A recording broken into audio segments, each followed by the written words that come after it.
अ से अनार। आ से आम। छोटी ई से इमली। बड़ी ई से ईख। छोटा ऊ से उल्लू। बड़ी ऊ से ऊन।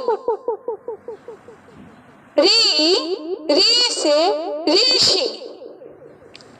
ए से एक तारा। आई से ऐनक। ओ से ओखली। औ से औरत। अंग से अंगूर। अ से खाली।